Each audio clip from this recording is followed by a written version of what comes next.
बिस्मिल्लाहिर्रहमानिर्रहीम। अस्सलाम वालेकुम।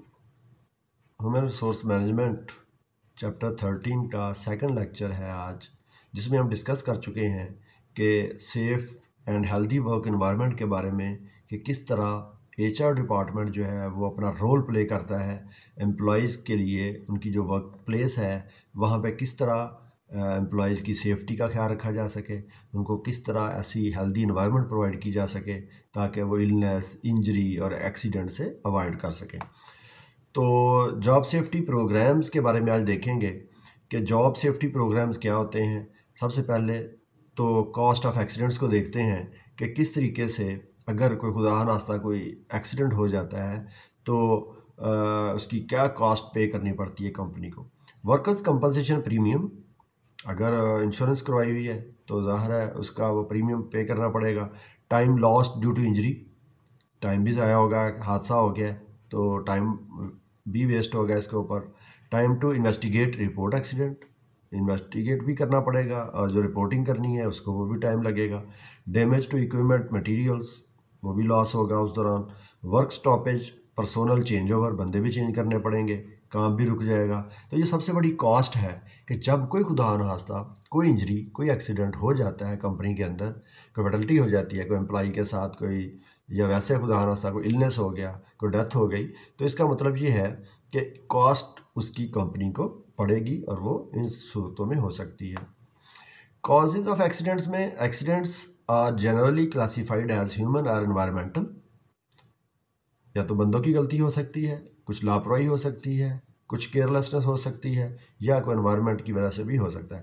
Human causes responsible for majority of accidents होती ज़्यादा कहता है जी ह्यूमन की वजह से ही।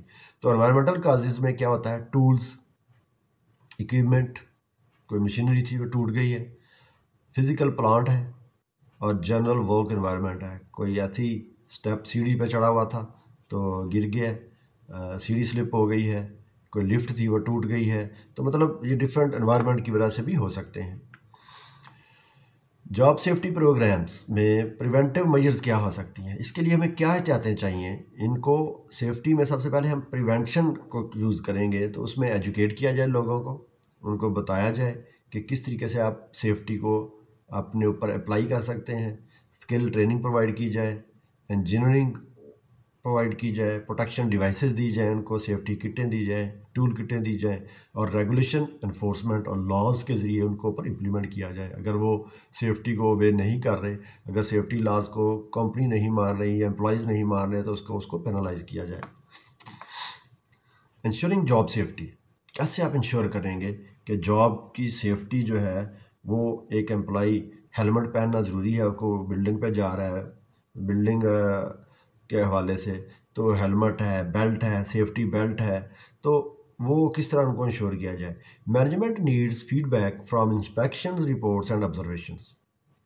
मैनेजमेंट डिफरेंट ऑब्जर्वेशन लेती है या फीडबैक या कोई रिपोर्ट्स जनरेट करते हैं या इंस्पेक्शन करवाई जाए, तो वहाँ से चेक होता है कि किस तरीके से एम्प्लॉई जो हैं वो सेफ्टी को ओबे कर रहे हैं या डिसओबे कर रहे हैं। Safety should be part of organizational culture, ये एक ऑर्गेनाइजेशन का कल्चर का पार्ट होना चाहिए सेफ्टी को, या ऑर्गेनाइजेशन के कल्चर का हिस्सा होना चाहिए कि विदाउट सेफ्टी हम कोई भी एक्टिविटी नहीं होने देंगे, नहीं करेंगे। तो top management must be committed to safety. Safety committees empower employees to maintain a safe environment. Safety committee जो बनी हो उनको चाहिए कि वो एम्प्लॉयज़ को एम्पावर करें कि वो अपनी इन्वायरमेंट को सेफ़ बनाएं, अपनी वर्किंग प्लेस को सेफ बनाएं। विदाउट सेफ्टी वो कोई काम, उसको कीप इन माइंड रखे हुए कोई काम भी ना करें। सेफ्टी इशू होता क्या है, इशू कैसे बनता है। Homicide is the number 2 cause of work related death. Homicide अगर कोई इस तरह हो जाता है, वो तो जस्ट कोई हादसा हो जाए बहुत बड़ा, तो रिकमेंडेड एचआरएम एक्शन, तो क्या एक्शन एचआरएम रिकमेंड करता है। Develop a plan including review of policies and employ treatment. तो बहुत ज़्यादा एम्प्लॉयज़ खुदा ना उसमें आ गए हैं, तो कोई पॉलिसी बनी, उसके ऊपर एम्प्लॉयज़ को ट्रीटमेंट दी जाए। Train supervisory personnel to identify and deal with troubled employees, और implement stronger security mechanisms prepare employ to deal with violent situation. तो एक तो एम्प्लॉई आप तैयार होने चाहिए कि अगर कोई इस तरह की इन्वायरमेंट बने जहाँ पे होमिसाइड हो रहा है तो आप उसको कैसे हैंडल करेंगे, और जो सुपरवाइज़र्स हैं वो भी इस तरह सिक्योरिटी प्रोवाइड की जाए एम्प्लॉयज़ को। इसके अलावा जो सुपरवाइज़र स्टाफ हैं वो इन ट्रबल्ड एम्प्लॉयज़ को किस तरह उन्होंने हैंडल करना है। तो इसके लिए वर्क प्लेस वायलेंस को कैसे आप मैनेज कर सकते हैं, ये एक इसके लिए भी सेफ्टी प्रोग्राम्स डेवलप किए जाते हैं। Maintaining a healthy work environment, healthy work environment जैसे एक सिक बिल्डिंग है और ऑफिस इन्वायरमेंट है that contain harmful airborne chemicals, वहाँ पे ख़तरनाक रेज निकल रही हैं कोई जो इंसानी लंग्स के लिए, फेफड़ों के लिए, इंसानी ज़िंदगी के लिए ख़तरनाक हो सकती हैं। तो उस हवाले से कोई ना कोई ऐसी लॉज बनाए जाए।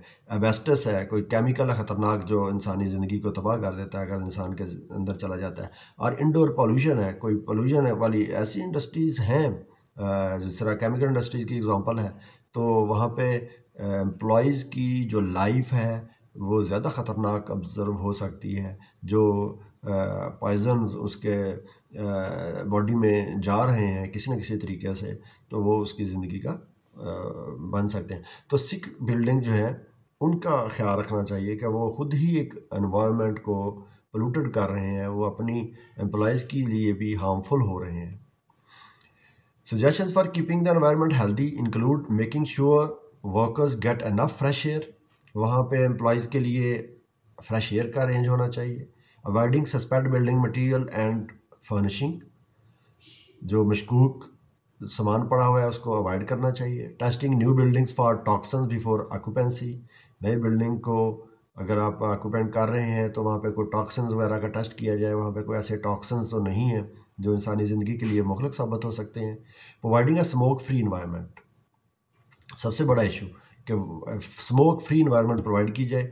Keeping air duct clean and dry और paying attention to workers complaints, और अगर एम्प्लॉई कोई कंप्लेंट्स करते हैं वर्क प्लेस के हवाले से, वर्किंग एनवायरनमेंट के हवाले से, तो उसको ऊपर भी कंप्लाइंस किया जाए, उसको भी हैंडल किया जाए। स्मोक फ्री इन्वायरमेंट कैसे हो सकती है जी? Cost of smokers include increased health premium, ज़ाहिर है अगर एक स्मोकर है तो कंपनी का हेल्थ प्रीमियम भी बढ़ जाता है। फिर एब्सेंटिज़म बढ़ती है, बंदा बीमार रहते हैं। Loss productivity due to smoke breaks, और मेंटेनेंस कॉस्ट है, बीमार होंगे तो उनका इलाज भी करवाना पड़ेगा। Harm to coworkers by second hand smoke, तो वो जो पैसिव स्मोकर होंगे उनको ऊपर भी धुएँ के असरात होंगे तो उनको भी नुकसानदेह हो सकते हैं। तो स्मोक फ्री इन्वायरमेंट का होना ज़रूरी है अपनी वर्क को हेल्दी और मेंटेन करने के लिए। Smoke free policies at work include banning smoking, smoking ban होनी चाहिए वर्क प्लेस के ऊपर। Employees should be involved in phase in of programs, some employers offer incentive and help for employees to stop smoking. कुछ companies ऐसी भी हैं कि वो अपने एम्प्लॉयज़ को कहती हैं जी आप स्मोकिंग छोड़ दें, हम आपको इंसेंटिव देंगे अगर आप ये स्मोकिंग को छोड़ देते हैं तो। रेपिटेटिव स्ट्रेस इंजरीज़, कुछ इंजरीज़ ऐसी भी होती हैं जो जॉब में ऐसा एक्टिविटी करने की वजह से स्ट्रेस क्रिएट हो जाता है और वो बार बार होती है। जैसे कंप्यूटर पर टाइप बैठने वाले का पोस्चर और या उसका जो रिस्ट है वो गड़बड़ हो सकती है टाइपिंग करते हुए अगर उसकी पोजीशन ठीक नहीं है। तो injuries resulting from continuous repeated movement such as typing, also refer to as musculoskeletal disorder, जब आप पोजीशन आपकी प्रॉपर ठीक नहीं है, कंप्यूटर पे काम कर रहे हैं, तो दैट मीन आपके मसल जो हैं वो पुल हो सकते हैं। The most frequent injuries carpal tunnel syndrome which occurs in the wrist, तो टाइपिंग करने वाला बंदा जो है जो कंप्यूटर पर बैठ के 8 घंटे या 10 घंटे टाइपिंग कर रहा है, तो दैट मीन उसकी जो रिस्ट है वहाँ पे भी ये इंजरी आ सकती है, तो that is called carpal tunnel syndrome. तो ये इस स्ट्रेस को भी बचाना है अपनी एनवायरनमेंट को हेल्दी बनाने के लिए, मतलब उसकी जो सिटिंग पोस्चर है वो इस तरह हो ताकि वो इस तरह की इंजरी से बच सके। Ergonomics are fitting the work environment to the individual can prevent repeated motion injuries। ये मशीनरी के साथ इंजीनियरिंग जॉब्स करते हुए include design of environment and furniture to fit the individual, तो आप जिस मशीनरी के साथ काम कर रहे हैं वो इस तरह होनी चाहिए, इस तरह फिट होनी चाहिए कि आपको डिस्टर्ब ना करे, आपको किसी किस्म की इंजरी का बायस ना बन सके। Thank you very much. Remaining जो चैप्टर है वो नेक्स्ट लेक्चर में ख़त्म करेंगे। अल्लाह हाफिज़।